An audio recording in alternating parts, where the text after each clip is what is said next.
Namaskar. We continue with Swami Gokulanadaji Maharaj's book, How to Overcome Mental Tension.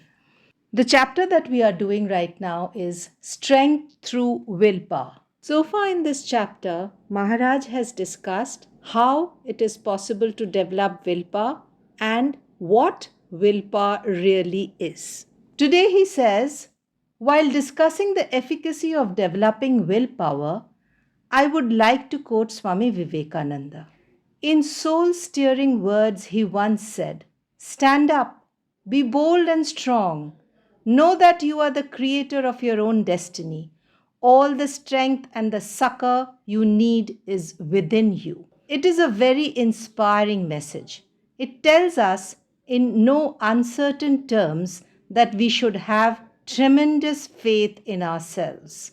An instance in the life of Swamiji is also worth recalling.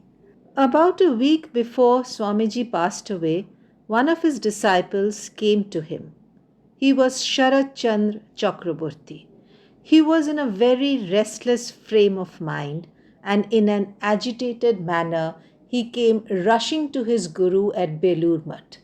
The conversation that took place between them has been recorded in a book called Swami Shishya Sambad. We are told that in spite of being initiated by Swamiji, Sarat Chandra failed to meditate properly. He lacked the willpower to concentrate his mind. That day he had made up his mind to ask his guru for a solution to this problem. He was worried that in spite of having such an exceptional guru, the most illustrious disciple of Sri Ramakrishna, he was a failure in inward life. Vivekananda could fathom what was in his disciple's mind. That day, Swamiji was taking a walk on the bank of the Ganga.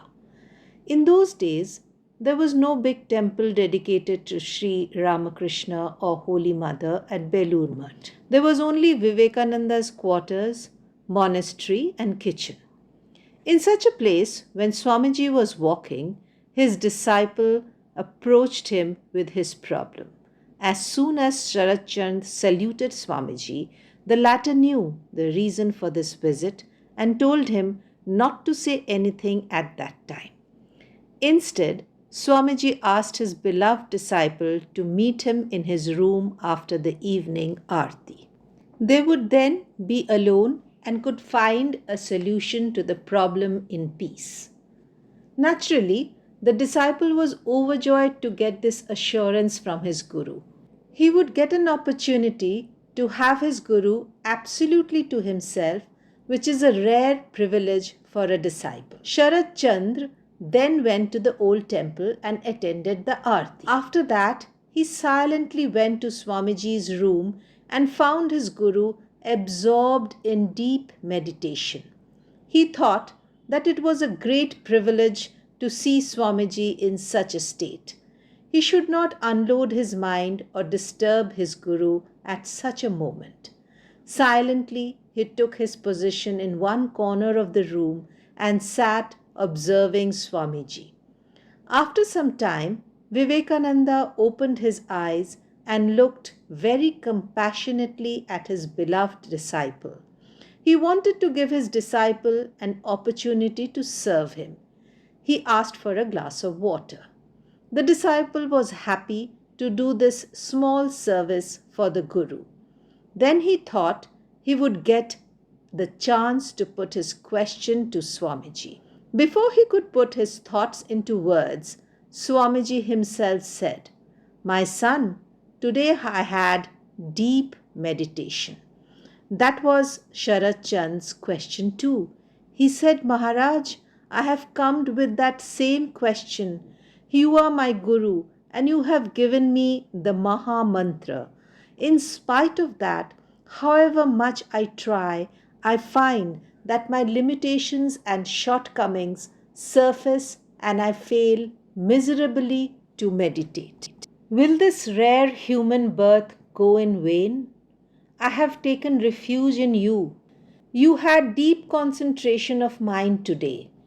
Will you please bless me in such a way that I too can have that kind of concentration whenever I sit for meditation? My mind is so wild that it always goes in different directions. Please help me to get some success in meditation. Swamiji heard him and said, Well, you are my beloved disciple, and I assure you that you will have success. But you are very young, and young people are generally impatient. You must wait, and you will get everything in the fullness of time. The disciple was anxious to get an immediate, ready made solution to his problem. He said that he could not bear to wait for an indefinite period. He wanted to hear the magic word from the lips of his guru that very evening. Swamiji had the maturity of a true teacher and did not get excited. He rose to the occasion and said, In the course of time, even a tiny little creature crawling on the floor will be liberated, and you, who are my disciple, won't you also be liberated? Certainly, you will have concentration and everything else you want. But, my son, you must remember 4 things. And the 4 instructions Swamiji gave his disciple were: be possessed of strength, be possessed of faith, attain to knowledge of your own divine self, and dedicate yourself for the good of humanity. Maharaj continues, this incident is extremely relevant to our problems because the 4 points Swamiji spoke about to his disciple are also necessary for us to cultivate. Swamiji said, have faith in yourself, be bold, be strong, have this faith that you are the creator of your destiny. All the power and strength you need is within yourself. If we love Swamiji, if we have faith in our great cultural heritage, we must have this tremendous faith. We should believe that we have infinite possibilities within us. If we are prone to commit mistakes because of our lower animal or biological nature, we must remember that we also have something divine in us. We should try our best to manifest this divinity within us. We should assert our higher self and be always conscious of the elevated dimensions of life. This is possible only when we cultivate Shraddha, Atma Shraddha. Tremendous self-confidence is what this implies. Self-confidence that goes a long way in recovering faith. It helps us in no mean measures to develop our willpower, which we have seen is the pivot of all achievements in life. This point may appear slightly paradoxical. We have to have firm faith to develop willpower, and in its turn, willpower gives us firm faith. We have to be conscious of our divine heritage and believe that we have unlimited power within.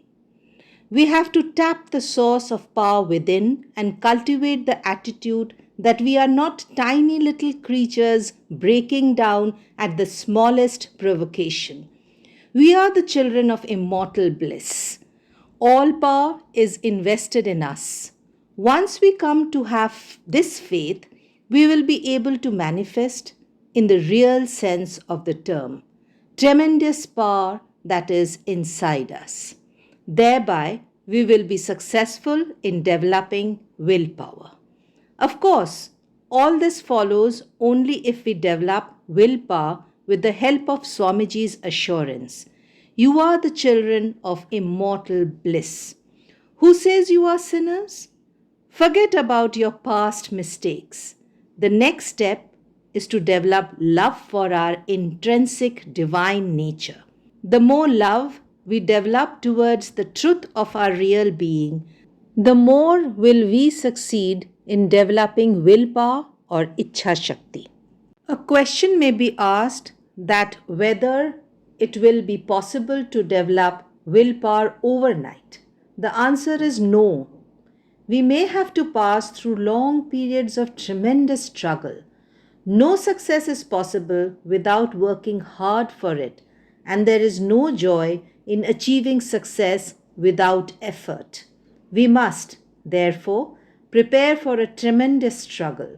We may not succeed overnight, but ultimately victory is assured. Here we have to take one thing in consideration. Once we are inspired by Swamiji's words and we develop love for the truth of our inner divinity, then we should resolve that no hypothetical fear be allowed to sabotage our self-confidence or inner energy. We should keep the memory of Swamiji's words constantly in our mind that we are not sinners, that we are the children of immortal bliss. It is true that in our weaker moments we may feel that we have limitations, that life is only an unending process of abject misery. This negative attitude often plagues us, but when our willpower is well developed, we have the courage and conviction to change the direction of such negative impulses. Swamiji told us that in such moments of weakness, we should assert our higher self and fight against the evil forces. The constant tug-of-war between the evil forces of our lower self and the power of our higher self is an exercise in cultivating strength and conviction. Swamiji once said, "Since death is inevitable, let life go after a noble conquest." We should fight for the conquest of the evil forces which cause despair and despondency, which plague us with negative thoughts. We feel that our limitations hinder us from strengthening our willpower. But under such conditions, we should keep in mind Swamiji's challenging words. Have you got the willpower to surmount the mountain-high obstructions? Even if the whole world stands against you, would you still dare to do what is right? Maharaj says, before concluding, let us recollect that the important point here is Shraddha. There are two fundamental obstacles to the cultivation of willpower: exaggerated regret about the past and excessive worrying about the future. We should not worry too much about what the future has in store for us, nor should we regret overmuch the acts we have done in the past. As a poet said, "Let the dead past bury its dead. Act in the living present. Trust no future, however pleasant." Let us therefore act in the living present. The present cannot be properly utilized if we are brooding over the past or anticipating the future with anxiety. To develop willpower, it is essential that we lead a very alert life in the living present. Here we are reminded of a great German mystic, Eckhart, who said, "In the heart of this moment is eternity." If you want to enjoy eternal life, if you want to hold communion with the eternal, then remember that you have to live well and do your best in the present. Let us avoid living in the past or the future. Let us learn to live in the present and make proper use of it. If we can do that, then it will help us immensely to develop willpower and bring the right balance into life. In turn, this helps overcome all kinds of mental tension. In a word, living in the present is an effective cure for mental troubles. Hope listening to this, we have learned our lesson in developing willpower. In the next chapter, Maharaj will analyze certain factors that are detrimental to the cultivation of willpower.